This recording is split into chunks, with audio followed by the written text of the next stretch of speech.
করেছিল, অপরাধ করেছিল বাংলার বুকে সে আমার নিমায়, খুব অপরাধ করেছিল। কারণ সে আমাদের ঘরে এসেছিল, আমরা বিনিময়ে কি দিয়েছি? শুধু আঘাত দিয়েছি, হতাশা দিয়েছি, তাকে পছন্দ করিনি। ক্ষোভে দুঃখে অভিমানে কোথায় চলে গেল? একদম সোজা এখান থেকে ছেড়ে দিয়ে উড়িষ্যায় চলে গেল। কেমন হলো বলুন? আর চলে গেল বলে আজকে তাই কারণে এই দিকে দিকে এত হরিনাম হচ্ছে। তার কারণটা কি? ওই একটা মাত্র গৌরকে শুধু ফেরাবার চেষ্টা করা হচ্ছে। কি জিনিস যে ছিল, কি পরশমণি যে ছিল, আর কি আমরা হারালাম সেটা কখনো বুঝতে পারিনি। এই দুঃখে জানেন, আমার বাড়ি তো আপনাদের প্রায় কাছাকাছি। আমার বাড়ি দক্ষিণ দুর্গাপুর, মানে বারুইপুর থেকে পরের স্টেশন, তারপরে স্টেশন কল্যাণপুরে, পরে দুর্গাপুর। সত্যি কথা কি, আমি আমার এলাকায় কোনোদিনই গান করিনি। কেন জানেন? এই যে একটা ব্যাপার আছে, যদি 4টের সময়ও নাচি, এখন তো সব বড় বড় গাইয়েরা, আমরা সেই জায়গাটা হয়তো আসতে পারিনি আমরা। এরা আবার 4টে 5টা ছাড়া গান করে, হয় 4টে দাও নয় 5টা দাও, নাহলে গান করবো না, আমার শরীর খারাপ, আমার জ্বর হয়, আমার ঠান্ডা লাগে। বুঝতে পেরেছেন? কিন্তু মেন ব্যাপারটা হচ্ছে রাসের আগেই যে 9টা বা 10টার গানটা না, খুব সাংঘাতিক জায়গা। এখানটা বড়বাবুদের কৃতিত্বগুলো এখানেই বোঝা যাবে যে কে কজন শ্রোতা বসিয়ে রাখতে পারে। এই 9টার আসরটা খুব পরীক্ষার আসর। এই জায়গাটা হচ্ছে ব্যাপার। এই কারণে সবাই এড়িয়ে চলে যায়। কেউ 5টায় গান নিয়ে নেয়, কেউ 6টায় গান নেয়। 6টার থেকে যদি বলে বাবু 9টায় গান করতে হবে, সে যত টাকার গাই হোক সঙ্গে সঙ্গে বলে দেবে যে আমার ডাক্তার বারণ করেছে। মানে আগে থাকতে শরীর কাঁচা হয়ে আছে, হ্যাঁ, আমার রাত জাগা যাবে না, আমার ঠান্ডা খাওয়া যাবে না। যাক, তার মধ্যে দিয়ে এই যে আমরা যাকে 10-20 জন বেশ সলিড ধান বসে আছে, বাচ্চাগুলোকে একটুখানি কন্ট্রোল করবেন মা, অসুবিধা হয় তো। তা যাকে আমার গৌর সুন্দর আজকে বাংলার বুকে এসেছিলেন বড় ভালোবেসে, বড় সাধ করে ভালোবেসে এসেছিলেন। কিন্তু আমরা তাকে চিনতে পারলাম না, তাকে তাড়িয়ে দিলাম। সে বিভিন্ন কারণে আমাদের অসুবিধে হচ্ছিল, বোধহয় তাড়িয়ে দিয়েছে। বিশেষ করে ঘরের ছেলে, তাকে ঠিক ভগবান বলে স্বীকার করতে যেন পারলাম না। নানান রকম যুক্তিতর্কের, নানান রকম কুৎসার রটানোর মাধ্যমে তাকে তাড়তে বা যেতে বাধ্য করল। সেই গৌর সুন্দর আমার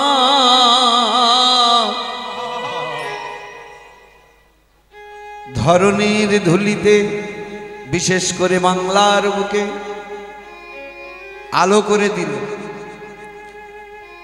যুগ ধর্ম প্রবর্তাই মুনাম সংকীর্তন, চারি ভাব ভক্তি দিয়া নাচাই মুভুবন। আবনে ভক্ত ভাব করি অঙ্গীকার, আপনি আচরি ধর্ম শিখাই মুসবান। আপনে না করলে ধর্ম শেখানো না যায়, এই তো সিদ্ধান্ত গীতা ভাগবতে গায়। এই মতো ভাবে কলিকালের প্রথম সন্ধ্যায় অবতীর্ণ হলেন কৃষ্ণ আপনি নদিয়ায়।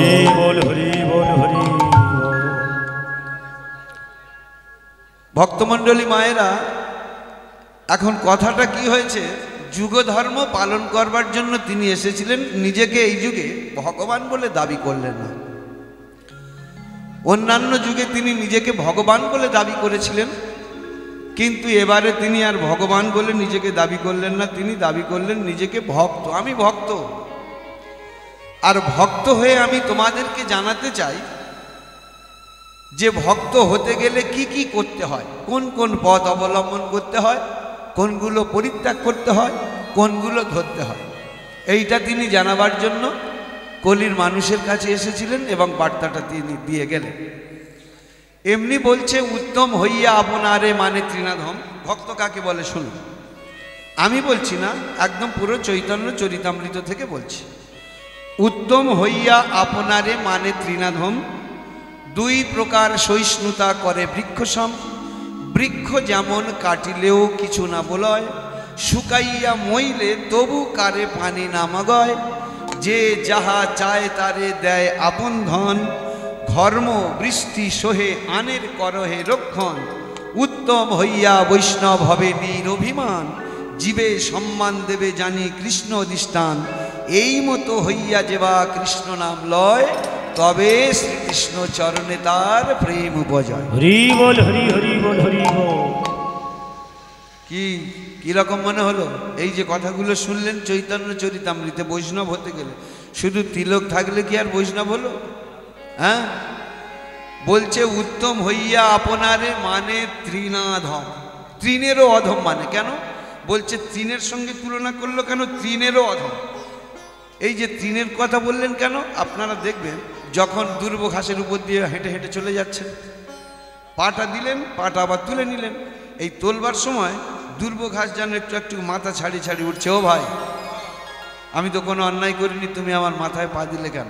বৈষ্ণব হলে এটাও চলবে না, মানে যে যা মারুক ধরুক পিটুক চুপচাপ মেরে থাকতে হবে। আরে তাই যদি হয় তাহলে মহাদেবের হাতে ত্রিশূল দিয়েছে কেন? শুধু শুধু ধরে রাখবার জন্য, শো করবার জন্য? মাঝে মাঝে ঝেড়ে দেয়নি মহাদেব? বলুন না। আমাদের হিন্দু সনাতন ধর্মের প্রত্যেকটা দেবদেবীর হাতে দেখবেন অস্ত্র আছে, এগুলো কি সুচিচ্ছা দিয়েছে নাকি? হ্যাঁ, আর আমরা বড় বড় শুধু শেখাই বৈষ্ণব বলে সব অন্যায় স্বীকার করে নিতে হবে না। অন্যায় যে সহে, অন্যায় যে করে, অন্যায় যে সহে, দুই তাকে তৃণ সমুদায়। অন্যায় সহ্য করা যেমন অপরাধ, অন্যায় করাটাও অপরাধ। এই কারণে আমাদের প্রত্যেকটা দেবদেবতার হাতে অস্ত্র দেওয়া রয়েছে। মা দুর্গার হাতে অস্ত্র নেই, মা কালীর হাতে অস্ত্র নেই, আমাদের ভগবান শ্রীকৃষ্ণের হাতে অস্ত্র নেই, প্রত্যেকের হাতে অস্ত্র। কেন? যে ভদ্র মানুষ, যে ভালো মানুষ, তাকে তুমি কোল দাও, আঁচড়ে নাও, আঁকড়ে নাও, বুকের মধ্যে টেনে নাও। কিন্তু যে সমাজের পক্ষে ক্ষতিকারক, সমাজের পক্ষে যন্ত্রণাদায়ক, সমাজের পক্ষে প্রত্যেকটা মুহূর্ত নিপীড়নে সমাজের মানুষের ওষ্ঠাগত প্রাণ, অবশ্যই তাকে এই অস্ত্র দ্বারা সংহার করো। তাহলে ভালো মানুষকে কোল দাও আর দুষ্ট মানুষকে বর্জন করো, তাকে একদম প্রয়োজনে সংহার করো, পৃথিবী থেকে বিদায় দিয়ে দাও। ভগবান কৃষ্ণ আমার কতগুলো করেছে, খুন খারাপ কম করেছেন নাকি? তাহলে কেন করেছেন? যখন একদম পুরো কংসকে নিধন করেছেন, দেখেছেন অঘাসুর বকাসুর প্রত্যেকের ভেতরে প্ল্যান ছিল কি? জনসমাজে মানুষকে ক্ষতি করা। অঘাসুর বকাসুর মানে জীব যে একটা সৃষ্টি রয়েছে, সেই সৃষ্টিকে ধ্বংস করার প্রচেষ্টা যখন করেছেন, তখন ভগবান কি করেছেন? সৃষ্টি রক্ষার জন্য সেই সমস্ত জীবদের অবশ্যই হত্যা করেছিলেন। তাহলে বৈষ্ণব হওয়ার অর্থ শুধু এই নয় যে আমি সমস্ত কিছু মাথা সহ্য করো। তবু কেন বলছে? প্রয়োজনে এগুলো প্রথম পথ অবলম্বন করতে হবে, করলে ভগবান তোমাকে কৃপাবর্ষিত করবে। আর যখন ভগবান কৃপাবর্ষিত করবে, তখন তোমার মুখের কথায় কাজ হয়ে যাবে, তখন মুখের কথায় সব কিছু কাজ হয়ে যাবে। এই কারণে বলছে উত্তম হইয়া আপনারে মানে তৃণাধম। দুই প্রকার।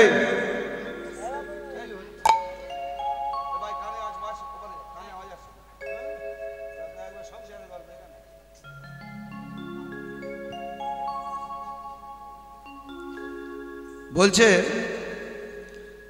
তাহলে এই জায়গাগুলো আমাদের লক্ষ্য করতে হবে। সেই আমার ভগবান গৌর সুন্দর মনে মনে একটা সংকল্প করলেন, এবে অস্ত্র না ধরিব, কারো প্রাণে না মারিব, হরিনাম দিয়া চিত্ত শুদ্ধি করিব সবাই। আমি সত্যে অস্ত্র ধরেছিলাম, আমি ত্রেতাতে অস্ত্র ধরেছিলাম, আমি দাপরেও অস্ত্র ধরেছিলাম, কিন্তু আমি যে আমার মূল উদ্দেশ্য ছিল ভক্ত প্রেম, ভক্তের সঙ্গে বুকে বুকে আলিঙ্গন করব, সেটা আমার পুষ্ট হলো না। কেন না? একটাই কারণ, বোধহয় আমার হাতে অস্ত্র ছিল বলে ভক্ত আমার কাছে ঠিকভাবে সাহস করে আসতে পারল না। তাই তিনি তিনটে যুগে অস্ত্র ধরবার পরে একদম কলিতে অস্ত্র পরিত্যাগ করলেন। আপনারা দেখেছেন, দুটো বাহু তুলে দাঁড়িয়ে রয়েছে।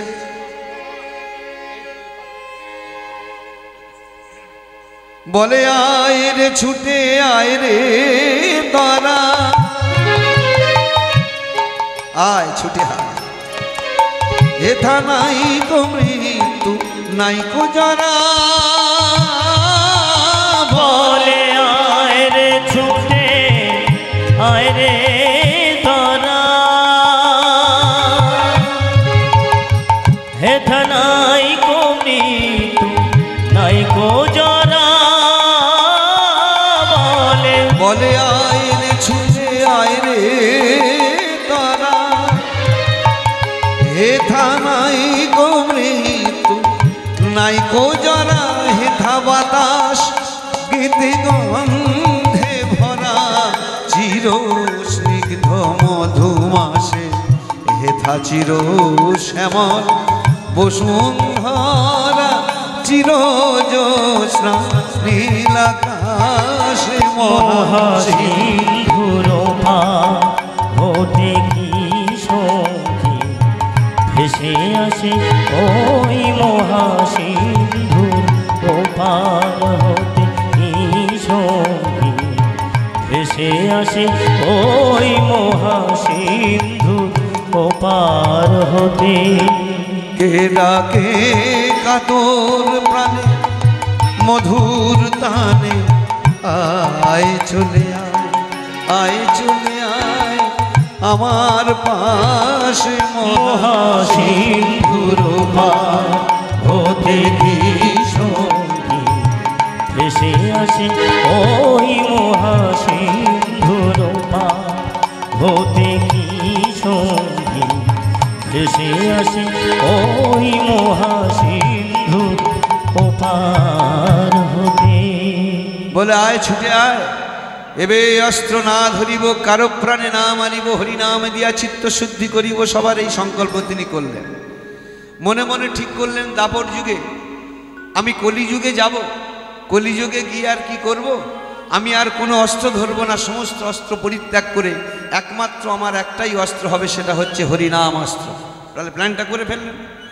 তাহলে প্ল্যানটা তিনি করে ফেললেন যে আমি প্রত্যেকটা জীবের কাছে গিয়ে হরিনাম দেব, প্রত্যেকটা জীবকে হরিনাম দেব। এই হরিনামের অস্ত্র দ্বারা সমস্ত পাপ তাপ কর্তন করে ঠিক লক্ষ্যে পৌঁছে যাবে। তাই তিনি মনে মনে সংকল্প করে নিলেন। আর যখন মনে সংকল্প করে নিলেন ঠিক সেই মতো কাজ শুরু করেই দিলেন। কীরকম? উনি 1486 খ্রিস্টাব্দে এখানে নামলেন, আমাদের বাংলার মাটি 1486 খ্রিস্টাব্দে অবতীর্ণ হলেন। আর যেহেতু তার প্ল্যান ছিল যে হরিনাম বিলাবো, সেই সময় দিনটা কি ছিল আপনারা সবাই জানেন। সেই সময় দিনটা কি ছিল আপনারা সবাই জানেন। গান কি করবো, এখানে মারামারি হাঙ্গামা হচ্ছে।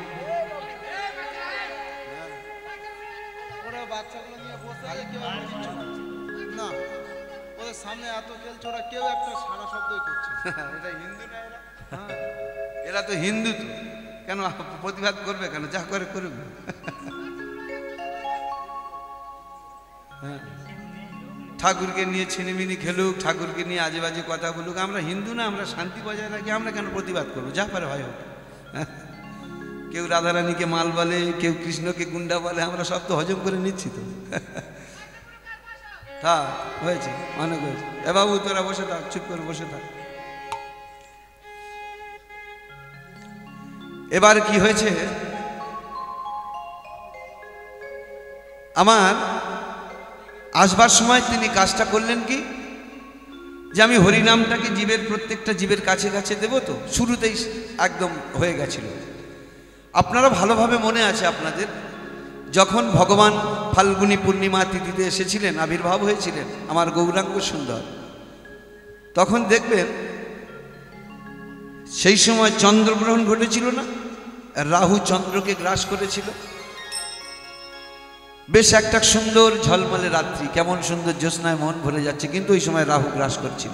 রাহুর বললেন যে রাহুর এত মানে এত রাগের কারণ কি, কেন তিনি গ্রাস করতে যাচ্ছেন? অন্য কারণ না, আপনাদের দৃষ্টিতে হয়তো একটু অন্য ভাব হতে পারে, কিন্তু বিশ্বাস করুন তা নয়। রাহু কি বলতে চাইছে, ওগো চাঁদ, তুমি মাত্র 15টা দিন জ্যোৎস্না দাও, তারপরে ঘন কালো অন্ধকারে ভরে যাও, তোমার প্রয়োজন নেই। কেন নেই?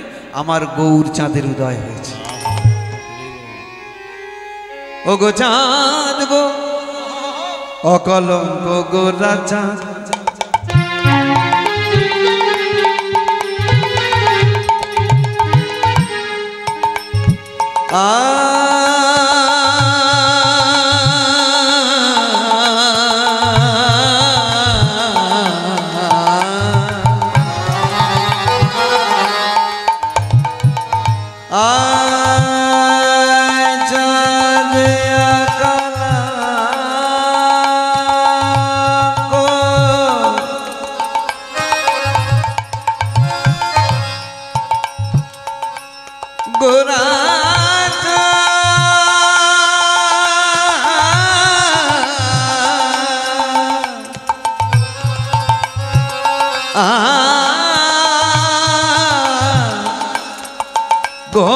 গোরা চাঁদ দিলা দর্শন,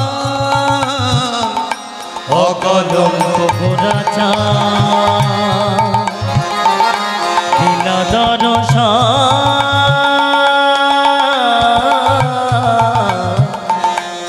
অকলঙ্ক গোরা চাঁদ দিলা দর্শন সকলঙ্ক চন্দ্রয়ান সকলঙ্ক চন্দ্রয়ান সকলঙ্ক চন্দ্রয়ান কিবা প্রয়োজন অকলঙ্ক গোরা চাঁদ দিলা দর্শন অকলঙ্ক গোরা চাঁদ দিলা দর্শন সকলঙ্ক চন্দ্রয়ান সকলঙ্ক চন্দ্রয়ান কিবা প্রয়োজন অকলঙ্ক গোরা চাঁদ দিলা দর্শন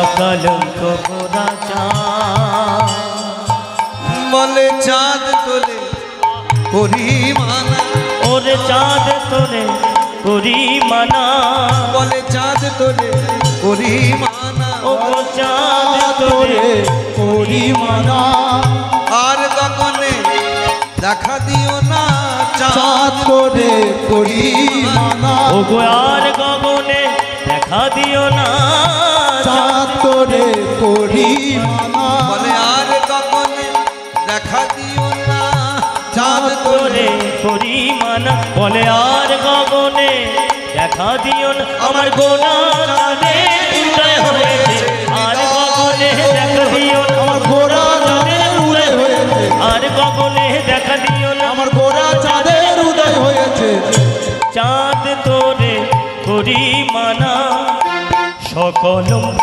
চন্দ্রেয়া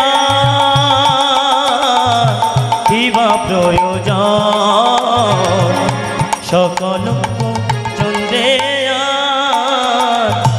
কিবা প্রয়োজন বলে চাঁদ তুই মাত্র 15টা দিন জ্যোৎস্না দিস তারপরে ঘন কালো অন্ধকারে ছেয়ে যাস কিন্তু আমার গৌর চাঁদ সারাটা জীবন ধরে যতদিন পৃথিবী থাকবে ততদিন জ্যোৎস্না দেবে ওরে চাঁদ আরো একটা কথা বলি শোন তোকে কেন আমি গ্রাস করছি চাঁদ রে তুই তো শুধু জীবের ঘরের বাইরে আলো দিতে পারিস কিন্তু জীব যদি ঘরের দরজা জানলা বন্ধ করে রেখে দেয় ভেতরে আলো প্রবেশ করাতে পারিস না কিন্তু আমার গৌর চাঁদ জীবের বাইরে তো আলো দেয় ভেতরেও আলো প্রবেশ করিয়ে দেয় সে ক্ষমতা আমার গৌর চাঁদের আছে ভক্তমণ্ডলী মায়েরা আমাদের এই যে দেহরূপ শরীর দেহরূপ ঘর এই দেহরূপ ঘরের দেখবেন 9টা দরজা জানলা 9টা দরজা জানলা আছে 2 দরজা 4 দরজা 6 দরজা 7 দরজা 8 দরজা 9 দরজা এই 9টা দরজা জানলা আছে আমার গৌর সুন্দর এই দরজা দিয়ে কৃষ্ণ নামের আলোটা প্রবেশ করে দিতে পারে প্রত্যেকটা জীবের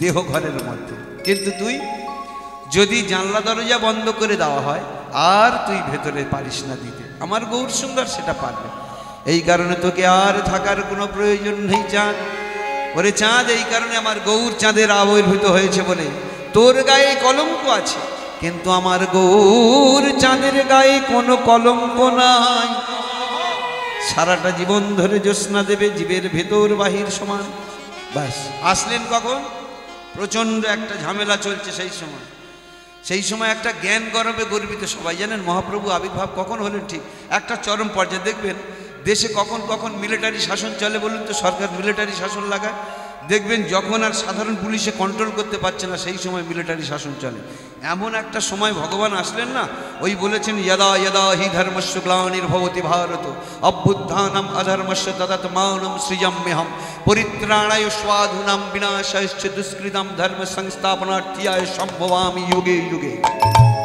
যখন যখন দেখব আমার ভক্তদের উপরে অত্যাচার হচ্ছে সাধুর উপরে অত্যাচার হচ্ছে বৈষ্ণবদের উপরে অত্যাচার হচ্ছে সৎ মানুষদের উপর অত্যাচার হচ্ছে সেই সময় আমি নিজেকে আবির্ভাব করিয়ে প্রত্যেকটা সাধু বৈষ্ণব ভক্ত সৎ মানুষদের রক্ষা করবার জন্য আমি প্রয়োজনে অস্ত্র ধরে নেব সেই অস্ত্র ধরে সেই অসাধু অভক্ত যারা অত্যাচার চালাচ্ছে তাদেরকে আমি বিনাশ করব তাই তিনি আসলেন কখন এইরকম একটা সময় যে সময়ে বাংলার বুকে প্রচণ্ড আমি ভাব চলছে যে সময় প্রাণ ভরে সৎ মানুষদের, ভক্ত মানুষদের হরিনাম করতে দেওয়া হচ্ছে না, খোল করতাল ভেঙে দিচ্ছে। বিশেষ করে এই আমাদের হিন্দু সম্প্রদায়ের মধ্যে কিছু মানুষ ছিল, ব্রাহ্মণ, ক্ষত্রিয়, বৈশ্য, শূদ্র যে কোনো দিক থেকে হোক, তারা এগিয়ে আসছিল এই নিমাই পণ্ডিত বা নিমাই পণ্ডিতের দল বা তার শাখা প্রশাখা।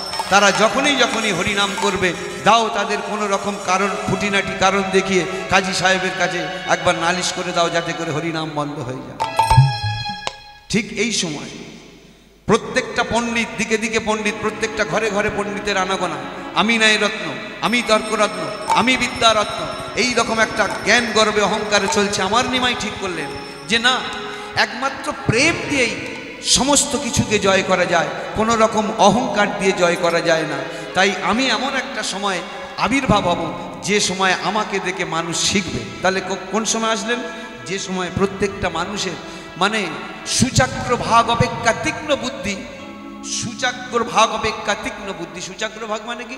সূচের আগায় যতটুকু জায়গা, সূচের আগায়, এই এর থেকে আরো সূক্ষ্ম বুদ্ধি, তারা প্রত্যেকটা মুহূর্ত যুক্তি তর্কের দ্বারা তারা ভগবানকে স্থাপন করছেন, আবার যুক্তি তর্কের দ্বারা ভগবানকে খণ্ডন করছেন। ঠিক সেই সময় আমার নিমায়ের আবির্ভাব। তিনি করলেন কি? এই জিনিসটাকে ধ্বংস করে দেওয়ার জন্য তিনি করলেন কি না, নিজে পণ্ডিত হলেন, পণ্ডিত হয়ে তিনি ধর্ম করে দেখিয়ে দিলেন যে ত্যাগ কাকে বলে।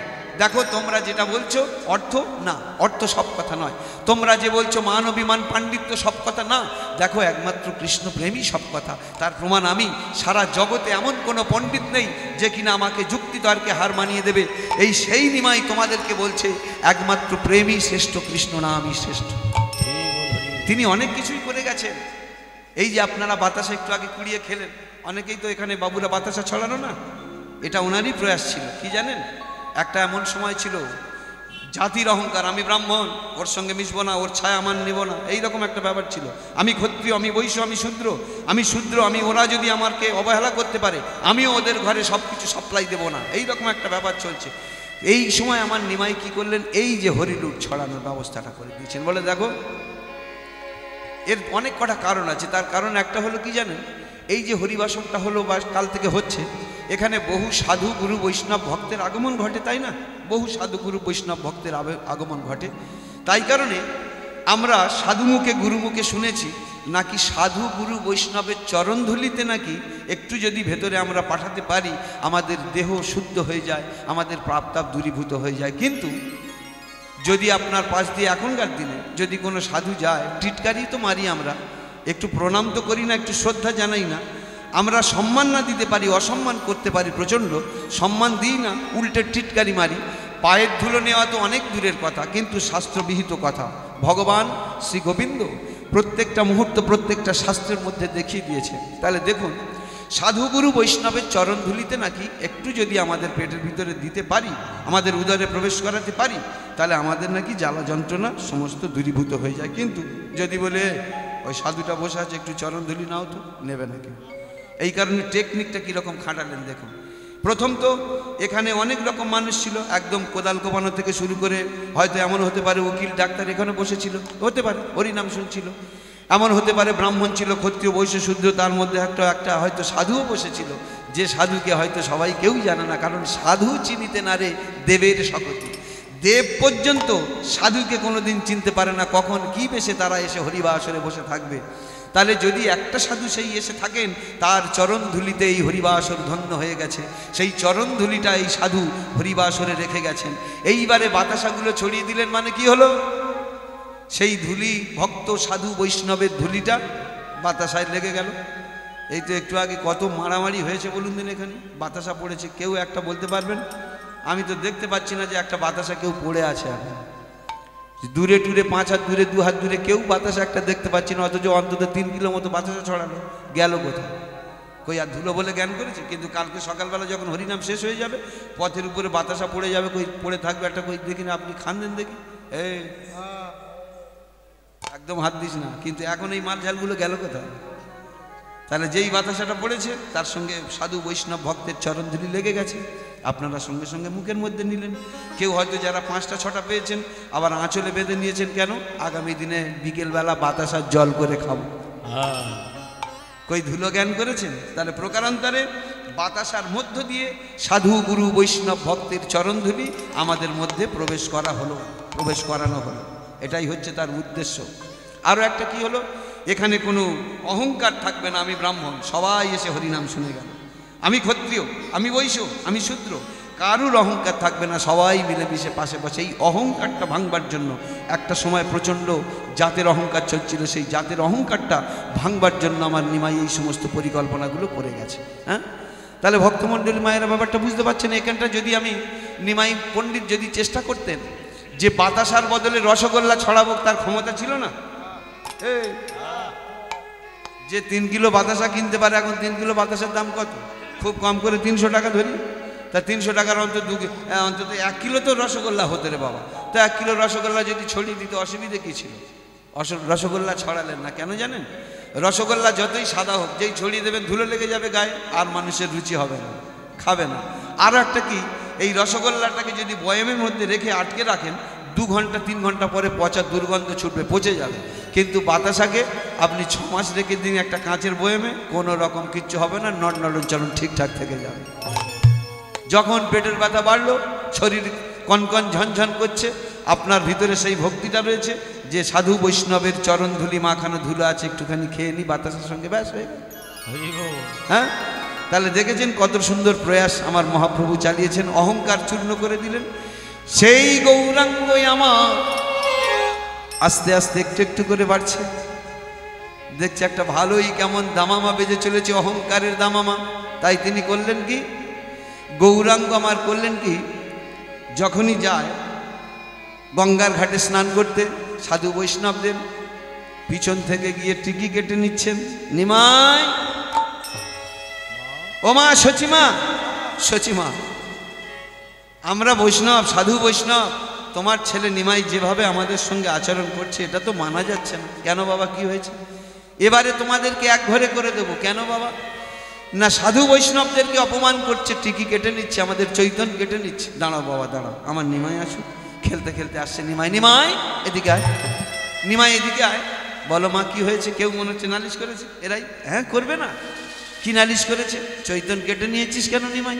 আমাদেরকে এক ঘরে করে দেবে। মা, চৈতন রেখে বা কি লাভ? নিমাই এই সমস্ত কি কথা বলছিস নিমাই? এমন কথা বলতে নেই, তোর কি একটুখানি এক ঘরে হওয়ার ভয় হচ্ছে না? তখনকার দিনে এক ঘরে মানে কি সাংঘাতিক ব্যাপার। ঘাটে ঘাট সরতে দেবে না, বাজারে বাজার করতে দেবে না, সবাই কারোর সঙ্গে মিশতে পারবে না, জীবন দুর্বিষহ যন্ত্রণা, না খেয়ে মরে যেতে হবে ঘরের ভিতরে। নিমাই এ কথা বলিস না। মা, একটা কথা বলি শোনো মা, যাদের চৈতন্যই হয়নি মিছে মিছে গোছাখানের চুল রেখে লাভটা কি মা? যাদের চৈতন্যই হয়নি চৈতন্য রেখে লাভ কি?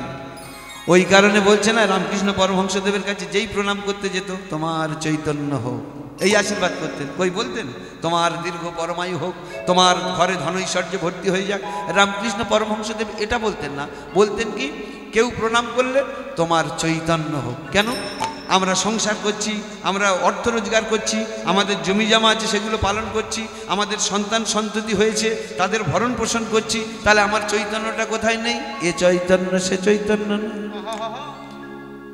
আমার চেতনার চৈতন্য করে দে মা চৈতন্যময়ী, আমার চেতনার চৈতন্য করে দে মা চৈতন্যময়ী। তাহলে গানটা তো সবসময় শোনেন, আমার চেতনার চৈতন্য করে দে মা চৈতন্যময়ী। এই আমার চেতনাটা কি সেটা জানতে গেলে অবশ্যই আপনাদের সাধুগুরু বৈষ্ণবের পাশে একটু একটু অন্তত বসতে হবে। মাসে একদিন বসুন। আপনার বাড়িতে যখন আপনার গুরুদেব দীক্ষা দিয়ে গেছিলেন, আপনি তাকে নতুন বস্ত্র পরিয়েছিলেন, আপনি তাকে সুন্দর গেঞ্জিটা দিয়েছিলেন, সুন্দর আন্ডারপ্যান্টটা দিয়েছিলেন, সুন্দর ধুতিটা দিয়েছিলেন, তার চরণে 200-500 যেমন ক্ষমতা হয়েছে দিয়েছেন। আপনার গুরুদেব বিনিময়ে আপনাকে কি দিয়েছিল? কানের বীজ দিয়েছিল, দীক্ষা দিয়েছিল। আপনি সেই 1 বছর 2 বছর 3 বছর পরে সেই বীজটা অঙ্কুর হলো না, কলা হলো না, একবার গুরুদেবের কাছে জিজ্ঞেস করবেন না, গুরুদেব তুমি যে আমার কানে বীজ দিয়েছিলে, তুমি যে আমার কানে দীক্ষারূপ বীজ দিয়েছিলে, সেই বীজটা আজও পর্যন্ত প্রেম অঙ্কুর উৎপন্ন হলো না। গুরুদেব আমার কোথায় ব্যর্থতা, আমার কোথায় বিফলতা একবার জানিয়ে দাও না গুরুদেব। কোনোদিন আকুলতা করেছি? আমরা করেছি? ও দিয়েছে দিয়েছে, হয়েছে হয়েছে, যা হয়েছে হয়েছে, না হয়েছে না হয়েছে, দীক্ষা মানে সব ঠিক হয়ে গেছে না। তাহলে ভক্তমণ্ডলী মায়েরা এইগুলো ভাবতে হবে প্রত্যেকটা মুহূর্ত, এইগুলো প্রত্যেকটা মুহূর্তে একটুখানি অনুশীলন করতে হবে, চিন্তা ভাবনা করতে হবে। তাই আমার নিমাই চলে যাবেন, ভালোবাসা দিয়ে যাবেন, ভালোবাসা দিয়ে যাবেন, ভালোবাসা রেখেও যাবেন, সেটা হরিনামের দ্বারা। বলে ভালোবাসা ভালোবাসা ভালোবাসা বাঁচতে গেলে আগে জানতে হবে মম নাম ইহ গৃহ্ণাতি করতি তদ্ধনক্ষয়ম করতি বন্ধু বিচ্ছেদম করতি প্রাণ সংশয়ম তথাপি ইহ গৃহ্ণাতি দিয়তে পরম পাদম। ভাগবত বললেন যদি আমার নাম গ্রহণ করো, প্রথমে তোমায় আমি ধনক্ষয় করব, তারপরে বন্ধু বিচ্ছেদ করব, এমনকি প্রাণ পর্যন্ত কেড়ে নেব। যদি দেখি এত কিছু সহ্য করেও কোনো ভক্ত আমার চরণ ছাড়া হচ্ছে না, তখন সেই ভক্তের জন্য আমি কি করি জানো? দিয়তে পরম পাদম দিয়ে থাকি, আমার চরণটা তাকে দিয়ে থাকি। ভালোবাসা এত সোজা নয়। আপনারা ভাবছেন একটা পালা শুনলাম আমাদের সমস্ত হয়ে গেল, না। ভালোবাসা জিনিসটা আলাদা। রাধারানীর ভালোবাসাটা দেখেছেন কীরকম? যখন ভগবান কৃষ্ণ রথে করে মানে ভগবানকে রথ নিয়ে আসছে অক্রুর, রাধারানী অষ্টসখীকে নিয়ে কৃষ্ণ কথা কইছিল, সখী একবার দেখ, কিরে সখী দেখতে পাচ্ছিস না রথ আনছে, রথ আনছে আনছে। বলে ওরে সখী রথ আনছে আনছে নয়, আমাদের জীবন নিয়ে যেতে আসছে। বলে তার মানে আমাদের জীবন কেড়ে নিতে আসছে ওই রথ, মথুরা থেকে পাঠিয়েছে। তার মানে কি বুঝতে পারছি না সখী। বলে জানিস না, খবর পাসনি, আমাদের প্রাণবধূকে বৃন্দাবন ছেড়ে নিয়ে যেতে আসছে। আর আমাদের প্রাণবধূ ভগবান শ্রীকৃষ্ণ, সে যে আমাদের জীবন। আর জীবন যদি আমাদের থেকে চলে যায় তাহলে দেহ কেমন করে বাঁচে বল না সখী? কোনো গাছ কি শিকড় ছাড়া বাঁচতে পারে? কোনো মাছ কি জল ছাড়া বাঁচতে পারে? তাহলে একটা মাছ যেমন জল ছাড়া বাঁচতে পারে না, একটা গাছ যেমন শিকড় ছাড়া বাঁচতে পারে না, আমরা যে কৃষ্ণ ছাড়া কিছু ভাবতে পারি না, সে যে আমাদের জীবন। সেই জীবনকে যদি নিয়ে চলে যায়, ভালোবাসাটা কীরকম দেখুন। সব বধূ দাঁড়াও, রথের সামনে দাঁড়িয়েছে, বধূ একটু দাঁড়াও। হয়তো দাঁড়াও বলেছে, মুখে হাসি কিন্তু চোখে জল। কবে আসবে? বলছে রাধে আমি কাল আসবো। বধূ তোমার কাল মানে তো আমি জানি, এই যে আজকে সোমবারের পরে মঙ্গলবার, মঙ্গলবার পরে বুধবার, এটা না। তোমার কাল মানে কি জানি? এখন চলছে দাপর, দাপরের পরে আসবে কলি, কলির পরে সত্য, সত্যের পরে ত্রেতা, ত্রেতার পরে যখন আবার দাপর আসবে, সেই সময় তো তুমি আসবে, তখন দেখবে আমার সব শেষ হয়ে গেছে। তাই যাবার সময় তোমার একটা মঙ্গল কামনা করতে চাই। আমি শুনেছি কি জানো, যখন কেউ কোনো জায়গায় যাত্রা করে, সেই যাত্রাকালে যদি কোনো মরা অর্থাৎ শবদেহের মুখ দেখে যেতে পারে, তার নাকি যাত্রা শুভ হয়। তাই এই সময় তো কোনো শবদেহ দেখতে পাচ্ছি না, তাই তোমার রথের অগ্রে আমি শয়ন করি, তোমার রথের চাকাটা আমার গলার উপর দিয়ে তুলে দাও, আমি মারা যাব, তুমি পিছন পানে তাকিয়ে আমার মরা মুখটা দেখবে, দেখলে তোমার যাত্রা শুভ হবে। কে এই রকম ভালোবাসা কজনে পারে গো? নিজের দেহ নিজের জীবন দিয়ে ভগবানের মঙ্গল কামনা চাইছে। এখানটা বিশ্বকবি রবীন্দ্রনাথ ঠাকুর একটা খুব সুন্দর লিখেছিলেন, সখী ভাবনা কাহারে বলে, সখী যাতনা কাহারে বলে, তোমরা যে বলো দিবস রজনী, ভালোবাসা ভালোবাসা, সখী ভালোবাসা কারে কয়, সে কি কেবলি যাতনাময়। সখী ভাবনা কাহারে বলে, সখী যাতনা কাহারে বলে, তোমরা যে বলো দিবস রজনী, ভালোবাসা ভালোবাসা, সখী ভালোবাসা কারে কয়, সে কি কেবলি যাতনাময়।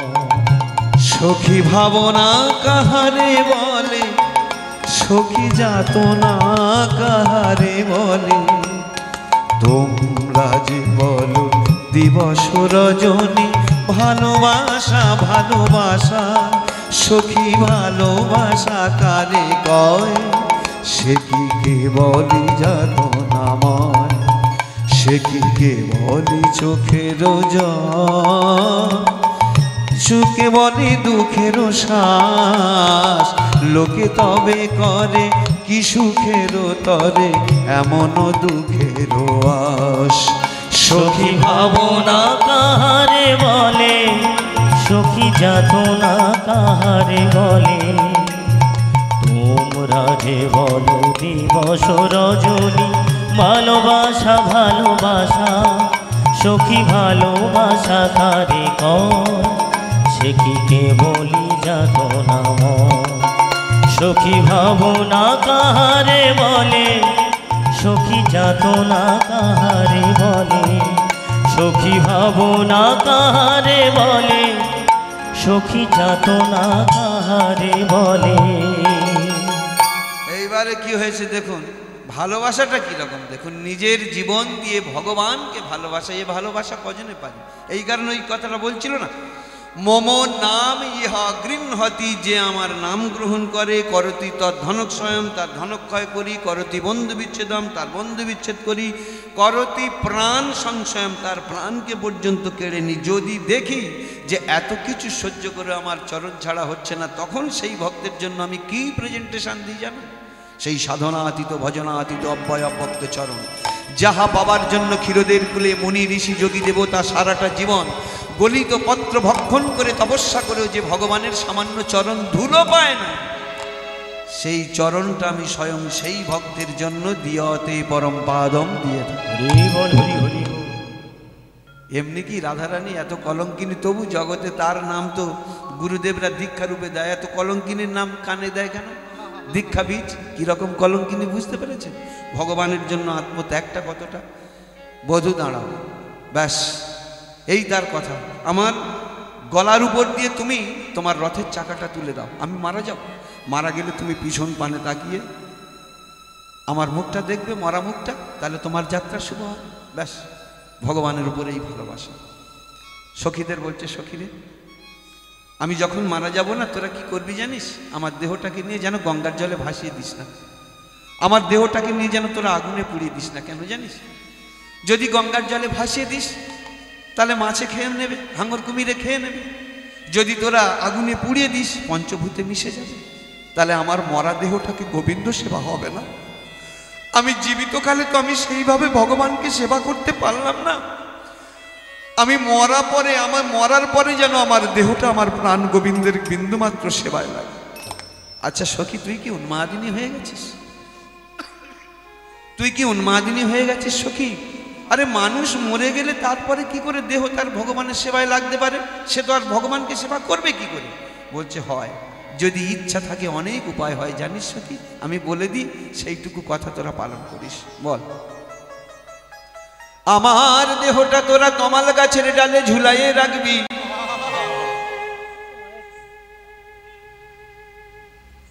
কমাল গাছের ডালে ঝুলিয়ে রাখলে কি হবে? ভগবানের সেবা হয়ে যাবে না। আরো বলছি, শোন, বলতে দে। আমার দেহটা তোরা কমাল গাছের ডালে ঝুলাইয়ে রাখবি।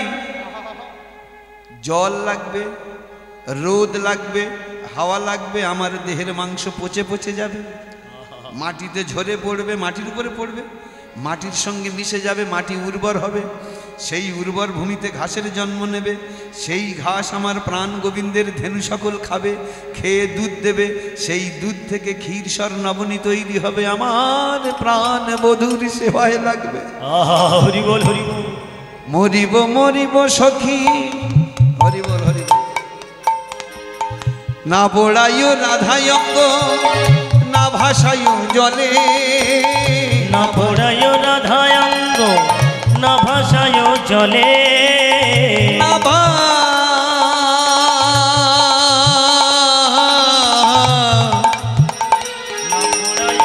ওরে ও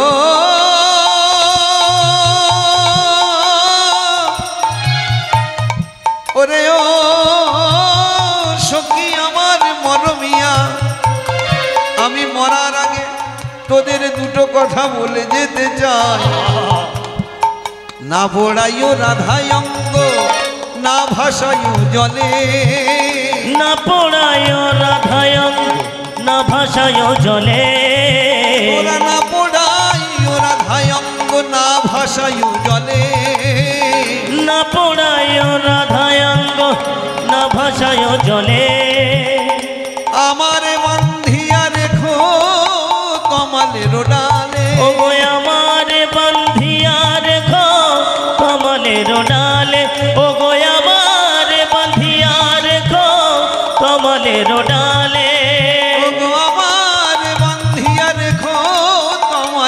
ডালে আমার বাঁধিয়া রেখো কমলের ডালে। আমি মনেও মধুর সেবায় লাগবো, আমি মনেও মধুর সেবায় লাগবো, আমি মনেও মধুর সেবায় লাগবো, আমি মনেও মধুর সেবায় লাগবো। শুধু এ জন্মে নয় জন্মে জন্মে, আমি মনেও মধুর সেবায় লাগবো। শুধু জন্মে নয় জন্মে জন্মে, আমি মনেও মধুর সেবায় লাগবো। শুধু এ জন্মে নয় জন্মে জন্মে, আমি কৃষ্ণ ছাড়া নয় গো এ জন্মে নয় জন্মে জন্মে কৃষ্ণ ছাড়া তোমার নয়, এ জন্মে নয় জন্মে কৃষ্ণ ছাড়া তোমার। মোরেও মধুর সেবায় লাগো, তোমারে বাঁধিয়া রেখো কমলের ডালে। ও গো আমারে বাঁধিয়া রেখো কমলের ডালে, কমলের ডালে। ভালোবাসা দেখেছেন? হ্যাঁ, তাহলে আমার গৌরাঙ্গ মহাপ্রভু ওই যে আগে রাই অঙ্গে অঙ্গ দিয়ে এমনি ভালোবাসার ঋণ শোধ করতে আসলো, শুধু শুধু ভালোবাসার ঋণ শোধ করবার জন্য এখানে এসেছিল। যে রাধারানী আমায় এত ভালোবাসে, আমার জন্য ঘর ছেড়েছে, আমার জন্য স্বামী সংসার ননদী শাশুড়ি সব পরিত্যাগ করেছে, কলঙ্কিনী নাম নিয়েছে। সেই রাধার ভালোবাসাটা কী রকম? হে রাধে কই ছন তব মাধুরীমা, কই ছন তব প্রেমা, কই ছন তব মাধুরীমা, কই ছন সুখে তু ভরা। এ জন্মে জানা হলো না, তাই জানবার জন্য আমি যাব। প্রয়োজনে আমি আছাড় খাবো, খেয়েছি, প্রয়োজনে আমি ধুলিতে আছাড় খাবো, গড়াগড়ি যাবো, রোগ রক্তপাত, তবু তোমার প্রেমটা কি আমি জানবো। রাধারানী প্রেমের খনি তো, আর ভগবান কৃষ্ণ তো সেই খনি থেকে 2-1 কিলো নিয়ে পাইকের ব্যবসা করতো। যে কারণে দেখেননি রাধারানী সবসময় ওয়েটের সঙ্গে থাকতো। ভগবান গোবিন্দ পায়ে ধরেনি মান ভাঙাতে গিয়ে। আচ্ছা, ভগবান রাধারানীকে তো নিজ অঙ্গ থেকে সৃষ্টি করেছে, বলতে পারতেন যে রাধে তোমার রাগের ধার ধারি না, তোমাকে তৈরি করেছি, এই রকম ডজন ডজন তৈরি করে নিতে পারি, তোমার রাগের আমি ধার ধারি না। কিন্তু রাধারানীর পায়ে ধরেছিলেন কেন? প্রণাম করেছিলেন কেন? হ্যাঁ, জয়দেবের লেখা দেখেননি? দেহি পদপল্লব মুদারম, রাধারানী চরণ দিয়ে ফেলেছে একদম ভগবান কৃষ্ণের মাথায়। কতটা ভালোবাসা! সেই প্রেম ঋণ শোধ করবার জন্য এসেছিলেন, হ্যাঁ, নদিয়ার বুকে। তাহলে তিনি সমস্ত কিছু আস্বাদন করে শেষ কথাটা তিনি একটা সার জিনিস দিয়ে গেলেন। হরে রে নামৈব নামৈব নামৈব কেবলম কেবলম কালো নাস্তে বা নাস্তে বা নাস্তে বা গতিরন্যথা। হরিনাম ছাড়া কলিজীবের মুক্তি নাই, নাই, নাই। দেখো বেদ বিদ্যা দুই কিছু নাহি জানো তো, সে যদি গৌরাঙ্গ করে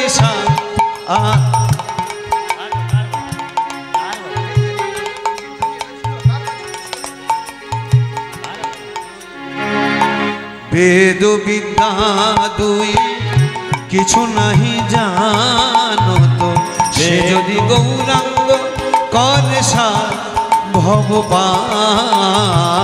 সে যদি গৌরাঙ্গ করে ভবপার। বেদ বিদ্যা দুই কিছু নাহি জানত, সে যদি গৌরাঙ্গ করে নাহি ভবপার। সে যদি গৌরাঙ্গ করে ভবপার।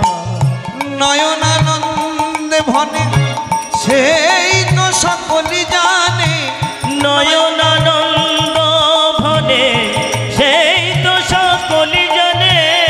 নয়নানন্দে ভনে সেই তো সকলি জানে।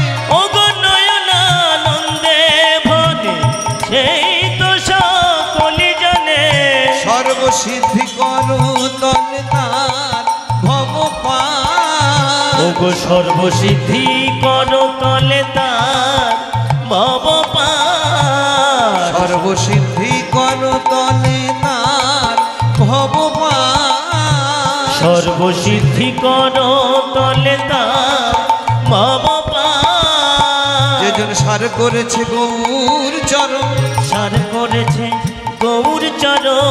সার করেছে গৌর চরণ। ও গো সার করেছে গৌর চরণ। সর্বসিদ্ধি তার করো তলে। আহা সার করেছে গোচর তলে, সর্বসিদ্ধি তার করো তলে। সার করেছে গৌর চরণ সর্বসিদ্ধি তার করো তলে। সর্বসিদ্ধি করো তলে তার ভগবান সর্বসিদ্ধি কর তলে তার ভগবান সর্বসিদ্ধি কর তলে তার ভগবান। বলছে বেদ বিদ্যা কিচ্ছু জানতে হবে না, শুধু গৌর, সেই গৌর আমাদের এত সুন্দর সিস্টেম দিয়েছে দেখুন না। বলছে যাগ যজ্ঞ তপস্যা কিচ্ছু লাগবে না। কলিযুগে যদি তোমার মনে হয় সারাদিন হাট পরিশ্রম করছি, স্ত্রী পুত্র পরিবার বন্ধু বান্ধব সবার সঙ্গে সম্পর্ক ঠিক রেখেছি, উত্তম বাবু এই যে ভগবান ব্রহ্মা আমাকে সৃষ্টি করেছে, আমি আমার সৃষ্টির উপরে দায়িত্ব দিয়েছে, সেই সৃষ্টি আমি করেছি, আমি স্ত্রী গ্রহণ করেছি, আমি নারী গ্রহণ করেছি, আমার সন্তান সন্ততি আছে, বাবা মা আছে, তাদের উপরে কর্তব্য করবার জন্য আমার সারাদিন অক্লান্ত পরিশ্রম করতে হয়, হরিনাম করবার সময় পাই না। আপনি যদি বলেন সময় পাই না, আমি আপনাকে সময় বলে দিতে পারি। আর আপনি যদি অজুহাত দেন আমার বাবার ক্ষমতা নেই আপনার কিছু করা, আপনি 24 ঘন্টা তার মধ্যে 23 ঘন্টা 45 মিনিট সংসারের কাজে লাগিয়ে দিন, কোনো অসুবিধা নেই। 15টা মিনিট যদি পারেন দিয়ে দিন। কীরকম? মনে করুন আপনি প্রত্যেক দিন সকাল 6টা থেকে বিছনা ছেড়ে দেন 6টার সময়, তাহলে 6টার সময় বিছনা ছেড়ে দিতে হচ্ছে কেন? আপনার আবার খাওয়া দাওয়া করে স্নান টান করে অফিসে যেতে হবে, তাহলে 6টার সময় আপনি বিছনা ছেড়ে উঠে যাচ্ছেন। কিন্তু শীতকালে রাত তো বড় রাত, আপনার 5টায় কিন্তু ঘুম ভেঙে যায়। আপনি এক কাজ করুন, 5টায় যেই ঘুম ভেঙে যাচ্ছে আপনি যে 1 ঘন্টা আলস্যতা কাটান না, 1 ঘন্টা আলস্যতা, উঠছি বেশ লেপটা গরম হয়েছে, উঠছি বলছে এক কাজ করুন 45 মিনিট আলস্যতা কাটান। তাহলে কি হলো? 23 ঘন্টা আপনি কাজের মধ্যে কাটাচ্ছেন, স্ত্রী পুত্র বন্ধু বান্ধব আত্মীয় স্বজন। 45 মিনিট আপনি এক কাজ করুন, 45 মিনিটটা কি করবেন? আপনি আলস্যতা কাটিয়ে নিন, মাত্র 15টা মিনিট। আপনি ঘুম থেকে উঠে অমনিভাবে বিছানায় বসে পড়ুন। যদি প্রস্রাব পায়খানা খুব না বেগ আসে তাহলে আপনি অমনি বসে পড়ুন। বসে পড়ে আপনার বাড়িতে কোনো সোনার ঠাকুর নেই, দরকার নেই। আপনার বাড়িতে কোনো রূপোর ঠাকুর নেই, দরকার নেই। আপনার বাড়িতে কোনো পিতলের ঠাকুর নেই, দরকার নেই। আপনি গরিব মানুষ তো, আপনার 50 টাকা দোকানে, মুদিখানার দোকানে হালখাতা করেছিলেন না? সেখানে একটা ক্যালেন্ডার দিয়েছিল না, ঠাকুরের ক্যালেন্ডার আপনার দেয়ালে টাঙানো রয়েছে, ওর দিকে চেয়ে থাকুন না। নয়নে নয়নে বান বরিশনে তাহাতে জন্মাবে পি, বদনে বদনে বাক্য আলাপনে তাহাতে জন্মাবে রি, আর বক্ষে বক্ষে পরশ করিলে তাহাতে জন্মাবে তি, এর নাম প্রীতি। পি শব্দে পীড়ন করে 10 ইন্দ্রিয়গণে, রি শব্দে রতিভ্রষ্ট রাগের লক্ষণে, তি শব্দে তৃপ্তি করে হরিগুণ রসে, আর প্রীতির কথা কহে দ্বিজ চণ্ডীদাস। হরি বল হরি বল। আরে বাবা, যে কোনো জিনিস, আজকের আপনি যে MA পাস করেছেন একদিনে নাকি? প্রথমে আপনি অকার আকার বুলোতেই জানতেন না, মাস্টারমশাই একটা লিখলো, তার উপর আপনার বুলোতে শুধু 6 মাস লেগে গেছে হাতের সেট হতে। কখনো কখনো কুকুর ডেকে উঠেছে, হাতটা কোথায় সরে গেছে তেমনিভাবে দাঁড়িয়ে পড়ে গেছে। হ্যাঁ, তাহলে একদিনে তো হয়নি। আপনি 1 বছরে বা 1 দিনে বা 1 মাসে বা 2 বছরে তো MA পাসটা করেননি, তার জন্য দীর্ঘদিনের সাধনা ছিল। ঠিক এইভাবে প্রত্যেক দিন আপনি ঘুম থেকে উঠুন, 15টা মিনিট, একবার 15টা মিনিট আপনি দিয়ে দিন। এই 15টা মিনিট, হে ঠাকুর আমি 24 ঘন্টা তোমাকে ডাকতে পারি না, এই মাত্র 15টা মিনিট। ভগবান তাদেরকেই বেশি সাপোর্ট করে। কাদের জন্য জানেন? যারা সব কিছু ছেড়ে দিয়ে দিবারাত্র আমার নাম করছে না, তাদের দেখলে যতটা সন্তুষ্ট হই তার থেকে অধিক সন্তুষ্ট হই। কাদের দেখলে জানো? যারা মাথার ঘাম পায়ে ফেলে, অক্লান্ত পরিশ্রম করতে করতে মাথার ঘাম পায়ে ফেলে, স্ত্রী পুত্র বন্ধু বান্ধব সকলের সঙ্গে ঠিক সম্পর্ক রেখে, কর্তব্য বজায় রেখে 15টা মিনিট আমার জন্য দেয়, আমি সেই ভক্তের মুখ দেখতে অত্যন্ত প্রসন্ন হই। হ্যাঁ, অত্যন্ত প্রসন্ন হই। তাহলে ভগবান বলে দিয়েছেন। তাহলে আজকে ভগবান দেখুন, প্রত্যেকে কর্মজীবী না? ভগবান কৃষ্ণ হচ্ছে নন্দরাজার ছেলে, সে তো নন্দরাজার ছেলে। তার নন্দরাজার ছেলে একটাই ছেলে তো রে বাবা, তো একটা ছেলে তাকে আবার গরু চড়াতে হবে কেন? যদি ওর মানে কৃষ্ণের বদলে আর একটা কি রাখাল রাখতে পারতো না? 2-5 হাজার টাকা মাইনে দিয়ে, সে ক্ষমতা নন্দরাজার ছিল না? ছেলেটা কেন গরু চড়াতে যাচ্ছে? কেন? জগৎকে দেখাচ্ছে, দেখো জগৎ, আমি রাজার ছেলে, কোনো অভাব নেই, তবু আমি কর্ম করছি, কর্ম থেকে ব্যতিক্রম নেই। আমি কর্মই তোমাকে ধর্ম ছিনিয়ে দেবে, কর্ম বাদ দিয়ে তোমাকে ধর্ম হবে না।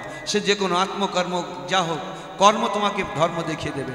তাই আপনি দেখুন যে সীতার বাবা জনক রাজা, প্রত্যেকে তো ইনি হাল চষতে তো সীতাকে পেয়েছেন, কর্মের মাধ্যমে ধর্মকে পেয়েছে। আবার দেখুন বলরাম, তারও কাঁধে তো সেও তো হাল নাঙল দিয়েছে কেন? ব্যাসদেব দিয়েছে কেন? মানে কর্মটাকে জগতে কর্মটাই শ্রেষ্ঠ, কর্মের মধ্যেই সব কিছু পাওয়া যায়। তাই আমার গৌরাঙ্গ সুন্দর তিনিও পণ্ডিত ছিলেন, তিনিও পাঠ দান করতেন, তিনি নিজে শিক্ষা গ্রহণ করতেন। অবশেষে সব কিছু যে বৃথা, এইটা প্রমাণ করবার জন্য সব ছেড়ে তিনি প্রেম ধর্মটাই প্রচার করে দিলেন। এই প্রেম যাদের মনের মধ্যে আসবে, যাদের মনের মধ্যে সেই প্রেম ভক্তি আসবে, এসে যারা কৃষ্ণ নাম করবে তাদেরই জন্য ভগবান বললেন আমি অসীম করুণার হাত বাড়িয়ে রেখেছি। আজকে একটা বিষয়বস্তু ছোট করে ধরি। ভক্ত অল্প আছেন, ভালো লাগছে, আমার ওসব কোনো ভয় নেই যে অল্প ভক্ত আছে বলে গান করব না। আমি 5 জন থাকলে যা গান করবো, 5000 জন থাকলে সেই গানটাই করবো। তবে এই যে চোখে চোখে চোখ দিয়ে বসেছেন, আমি জানি এই কটা আমার ফুল সাপোর্টার, আমি একদম বিন্দাস গান করবো যতটুকু ক্ষমতা আছে। হ্যাঁ হ্যাঁ, ওই ভরসায় তো আছি ভাই। হরি বল। খুব ভালো লাগছে, শুনশান পরিবেশ হয়ে গেছে, ভালো লাগছে। বর্ধমান কাটোয়া কাঞ্চননগরে চলুন, চলে যাই। একদম ভিখারি, নিঃস্ব।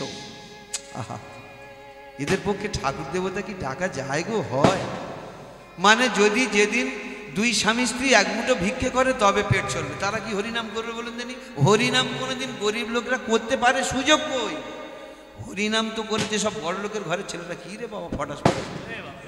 হ্যাঁ, হরিনাম গরিব লোকের ঘরের ছেলেরা করতে পারে না, সুযোগ নেই। যদি বলে কেন পারে না, সুযোগ নেই। কেন বলছি জানেন? ধরুন আপনি আপনার 6 জন ফ্যামিলি মেম্বার, তাদের হেড আপনি সকাল 6টায় একটা কলকাতায় কাজ করেন, তাহলে 6টায় যদি আপনি ওঠে মানে বেরিয়ে পড়েন বাড়ি থেকে, আপনার 4টের সময় কিন্তু উঠতে হবে। ওই চান করা, পায়খানা টানা করা, দুটো যাও কিছু খাওয়া দাওয়া খেতে দিতে 2 ঘন্টা লাগবে। তাহলে 6টার সময় বেরিয়ে গেলেন, ট্রেনে বাসে গেলেন, গিয়ে আবার ডিউটি করে রাত্রে ফিরছেন 10টার সময়। সারাদিন পরে ক্লান্ত হয়ে গেলেন, এসেই আপনি দুটো খেয়ে শুয়ে পড়লেন। তাহলে হরিনামটা করবেন কখন? রোজগার কত হচ্ছে? 500 বা 600 টাকা ধরে নিচ্ছি, 600 টাকা। তার মধ্যে 100 টাকা গাড়ি ভাড়া যাচ্ছে, 500 টাকা। 500 টাকা বর্তমান যে বাজার মূল্য, 6 জন লোকের ঠিক মতো চলে? কোনো রকমে থেঁতে বেটে চলছে। আমরা জানি না সংসার কি আমরা করি না নাকি? কোনো রকমে থেঁতে বেটে চলছে। তাহলে এর মধ্যে হরিনাম করবার সুযোগটা করি। কিন্তু একটা উপায় তো আছে, ভাগ্যে ভার্যা পুণ্যে পুত্র তপে রাজা। ভাগ্য করলে সুন্দর, তবে ভালো ভার্যা পাওয়া যায়, স্ত্রী পাওয়া যায়। ভাগ্যে ভার্যা পুণ্যে পুত্র তপে রাজা। ভালো পুণ্য করলে পুত্র। বলে কেন উত্তম বাবু? তাহলে যাদের প্রত্যেকের ঘরে প্রায় একটা করে ছেলে রয়েছে, 2টো করে ছেলে রয়েছে, এরা তাহলে তো পুণ্যবান, জগতে কেউ আর এনে না। সব পুত্র পুত্র নয়। যদি রাত দিন মদ খেয়ে উন্মাদ হয়ে বাবার অসম্মান করে, চারিদিকে শুধু বলছে তোর ছেলে মদ খেয়ে ঝামেলা করেছে, সেটা পুণ্য পুত্র হলো? হ্যাঁ, সেটা পুণ্য পুত্র নয়। সবার সম্মান বর্তমান রাখে। কজ্জে মান্নাং কক্তু প্রাণাজ্জদ্দ আকাশ আনন্দের নশা। কেবা পৃথিবীতে জীবন ধারণ করতো যদি এই আকাশে আনন্দ না থাকতো? আমরা আনন্দের সন্তান, আনন্দ লাভ করতে চাই, কিন্তু আনন্দ লাভের সঠিক পন্থা জানি না বলে আনন্দ লাভ থেকে দূরে সরে আছি। সবাই তো আনন্দ চায়, কিন্তু পাচ্ছে না। হ্যাঁ, তাহলে পায় না।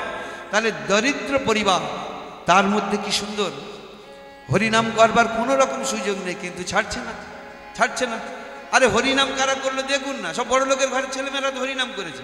আপনি বলুন, এই যে লালাবাবু জমিদারের ছেলে, ভাবা যায় 14 পুরুষ পায়ের উপর পা দিয়ে খেলে কেটে যাবে সেই ছেলেটা, একদম পুরো ডবগা বয়স, 24 বছর 25 বছর বয়সে তো আউট হয়ে গেল। হ্যাঁ, হরিনাম করবার জন্য 14 পুরুষ পায়ের উপরে পা দিয়ে খেলে কেটে যেত, সব ছেড়ে বৃন্দাবনে চলে গেল। আবার দেখুন নরোত্তম ঠাকুর জমিদারের ছেলে, তাহলে বলুন সে এইরকম অল্প বয়সে সব কিছু পরিত্যাগ করে ব্যাস বৃন্দাবনে। মীরাবাই রাজার স্ত্রী, রাজার মেয়ে, সব কিছু ছেড়ে গিরিধারী লালকে ভালোবেসে। তখনকার সময় সেই রূপ গোস্বামী, সনাতন গোস্বামী হুসেন সাহেব দরবারে চাকরি করতেন। তখনকার সময় 20,000 টাকা মাইনে, যার বর্তমান মূল্য 20 লক্ষ টাকা। এই 20 লক্ষ টাকার মাইনের চাকরি ছেড়ে তারা চলে যাচ্ছে, কীরকম ব্যাপারটা বুঝতে পারছেন? হরিনাম করে। তাহলে হরিনাম কারা করেছিল? ওই সেই লোকগুলো, ধনীর ঘরের লোকগুলো হরিনাম করেছিল, কারণ সুযোগ আছে। তবে এই সৌভাগ্যটা আসলো কিভাবে? প্রত্যেকটার মধ্যে ফিলোসফি আছে, যুক্তি আছে। আসলো কিভাবে? ওই যে ভাগ্যে ভার্যা পুণ্যে পুত্র তপে রাজা, তপস্যা করেছিল পূর্বজন্মে, সেই তপস্যার ফল হচ্ছে এই যে এত অর্থশালী হলো। আবার যে অর্থ পরিত্যাগ করে চলে গেল আবার ভগবানকে পাওয়ার জন্য, নইলে একটা চা ব্যাপারী প্রধানমন্ত্রী, এ কি এক জনমের ফসল? চা ব্যাপারী প্রধানমন্ত্রী হয়? আজকে সারা ভারত তোলপাড় হচ্ছে, ব্যাপারটা বুঝতে পারছেন না? এন চ্যানেল নেই যে ওই জিনিসটা দেখাচ্ছে না, রামলালার প্রাণ প্রতিষ্ঠা। সারা ভারতবর্ষ কি হচ্ছে? রঘুপতি রাঘব রাজা রাম পতিত পাবন সীতারাম। জয় জয় রঘুপতি রাঘব রাজা রাম পতিত পাবন সীতারাম। জয় রঘুপতি রাঘব রাজা রাম পতিত পাবন সীতারাম। জয় জয় রঘুপতি রাঘব রাজা রাম পতিত सीताराम सीताराम जय सीताराम सीताराम जय सीताराम सीताराम जय सीताराम सीताराम जय सीताराम हर घर तू सीताराम जय जय रघुपति राघव राजा राम पतित पावन सीताराम जय जय रघुपति राघव राजा राम পতিত পাবন সীতারাম। তাহলে পূর্বের অনেক সঞ্চয় ছিল, কি সঞ্চয়? তাহলে যারা যারা দেখবেন আজকে রাজত্ব করছে,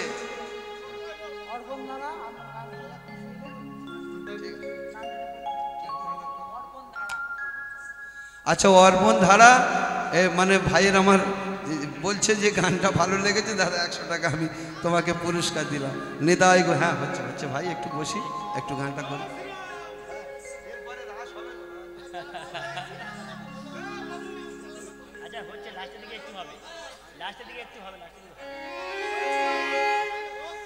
जय रघुपति राघव राजा राम पतित पावन सीताराम जय जय रघुपति राघव राजा राम पतित पावन सीताराम सीताराम जय सीताराम सीताराम जय सीताराम सीताराम जय सीताराम सीताराम जय सीताराम हर घर तुम प्रभु सीताराम जय जय रघुपति राघव राजा राम पतित पावन सीताराम जय जय रघुपति राघव राजा राम পতিত পাবন সীতারাম। হরি বল হরি বল। তাহলে দেখেছেন, তাহলে কলিযুগের তপস্যা কি? হরিনাম সংকীর্তন। এই যে যারা রাত জেগে সময় নষ্ট করছে, কলিযুগের তপস্যা হচ্ছে ভাগ্যে ভার্যা পুণ্যে পুত্র তবে রাজা। যুক্তিটা কোথায় দেখুন, ফিলোসফিটা কোথায় লুকিয়ে আছে। ভাগ্যে ভার্যা পুণ্যে পুত্র তবে রাজা, তাহলে তপস্যা করে রাজা হয়েছে। যারা যারা রাজা হয়েছে তারা গত জন্মের তপস্যাতে রাজা হয়েছে। আর কলিযুগের তপস্যা কি? হরিনাম সংকীর্তন, শ্রবণ কীর্তন, স্মরণ বন্দন অর্চন পাদসেবন দাস্য সক্ষ আত্মনিবেদন। তাহলে শ্রবণ, এর পরে কীর্তন। আপনারা শ্রবণের লাইনে রয়েছেন, পরেরটা কীর্তন হবে। তাহলে দেখেছেন কলিযুগের তপস্যা হচ্ছে হরিনাম সংকীর্তন, সেটাতে লেগে রয়েছেন। আগামী জন্ম তো আপনাদের জন্য ফলপ্রাপ্তি পড়ে রয়েছে। এই তপস্যা তো সেখানে গিয়ে ঠেলে উঠবে, তাই না? আরে বাবা, 15 বছর আগে পিয়ারলেসের একটা বই করেছিলাম, ওই যে রেকারিং বই করে না, মাসে মাসে 150 টাকা করে দেওয়া, বা 3 মাসে 150 টাকা দিয়েছিলাম একটা। তারপর মনে হলো যেন এ কোথায় উঠে যায়, কি হয় আর দিন। কিন্তু একটা কি হয়েছে জানেন না, দেখি না 15 বছর পরে, মানে 15 বছরের টেবিল ছিল, 15 বছরের পর দেখি না একদিন গানে বেরোচ্ছি, সেই সময় দেখি না বাড়িতে একটা পোস্ট অফিস থেকে চিঠি এসছে। তো চিঠিটা খুলে দেখলাম পিয়ারলেস কোম্পানি লিখছে, উত্তমবাবু তুমি 15 বছর আগে 150 টাকা দিয়েছিলে জমা, সেইটা সুদে আসলে 263 টাকা হয়েছে, তুমি যে কোনো দিন এসে নিয়ে যাবে। আমি যাইনি, সেই সময় আমার গান চলছিল, সে টাকাটা নেওয়া হয়নি। কিন্তু সেই সময় আমার মনে হয়েছিল কি জানেন, যে আমি ভুলে গেছিলাম যে 150 টাকা দিয়েছি, হয়তো পাবো না, বা ভুলেও গিয়েছিলাম। কিন্তু কোম্পানির কম্পিউটার কিন্তু ভোলেনি, সে ঠিক টাইম মতো আমাকে ফিরিয়ে দিচ্ছে। এই যে আপনারা বসে বসে হরিনাম শ্রবণ করছেন, এই নিদ্রা ত্যাগ করে এই ঠান্ডার মধ্যে কলিযুগের তপস্যা হরিনাম সংকীর্তন, এই তপস্যায় মগ্ন হয়েছেন। আপনি ভুলে যাবেন, আপনার দেহ গত হয়ে যাবে, কিন্তু ভগবান ঠিক খাতায় লিখে রাখবে, এই কজন আমার সঙ্গ দিয়েছিল, এই কজন আমার নাম শ্রবণ করেছিল। তাতে যারা ভিডিওগ্রাফি করছে এরা হোক পড়ে যাচ্ছে, আরে বাবা হয়তো প্রেশার তাগিদে করছে, কিন্তু জেগে তো আছে, হরিনাম শ্রবণ করছে। হ্যাঁ, ছলে বলে কৌশলে যেভাবে হলো, এরাও একদিন ওই জায়গায় ওই নৌকাতে পার হয়ে যাবে। জয় রঘুপতি রাঘব राजा राम पतित पावन सीताराम जय जय রঘুপতি রাঘব রাজা রাম পতিত পাবন সীতারাম। सीताराम जय सीताराम सीताराम जय सीताराम सीताराम जय सीताराम जय सीताराम हर